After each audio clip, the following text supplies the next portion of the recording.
വിജ്ഞാന കേരളത്തിൻ്റെ ഭാഗമായി ഏപ്രിൽ 26-ന് തൃശൂർ ഗവൺമെൻറ് എഞ്ചിനീയറിംഗ് കോളേജിൽ നടക്കുന്ന മെഗാ ജോബ് ഫെയറിലേക്ക് പങ്കെടുപ്പിക്കാൻ താനിയം പഞ്ചായത്ത് ഹാളിൽ രജിസ്ട്രേഷൻ ക്യാമ്പ് നടത്തി. താനിയം ഗ്രാമപഞ്ചായത്ത് പ്രസിഡന്റ് ശുഭ സുരേഷ് ഉദ്ഘാടനം ചെയ്തു.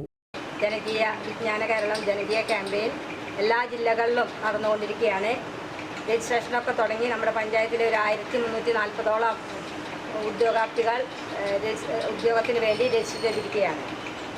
സമൂഹത്തിൽ ഒരു ഏപ്രിൽ 26-ാം തീയതി തൃശ്ശൂർ എഞ്ചിനീയറിംഗ് കോളേജിലും വിമല കോളേജിലും നടക്കുന്ന ഇൻ്റർവ്യൂകളിൽ എല്ലാവരും പങ്കെടുത്ത് രജിസ്ട്രേഷൻ ചെയ്ത എല്ലാവരും പങ്കെടുത്ത് ജോലി സാധ്യത ഉറപ്പാക്കേണ്ടതായ ഒരു ആവശ്യം തന്നെയാണ് നമ്മുടെ പഞ്ചായത്തിൽ.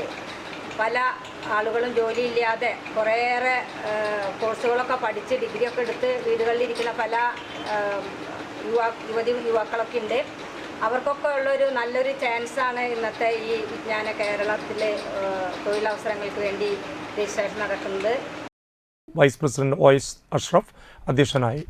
ക്ഷേമകാര്യ standing committee chairman Sujo Pulikkottil, വികസന standing committee chairperson Shiny Balakrishnan, മെമ്പർമാരായ രഹന പ്രജു, പ്രിജിഷ രതീഷ്, ആൻഡോ തൊറയൻ, സെക്രട്ടറി സുനിത എന്നിവർ സംസാരിച്ചു.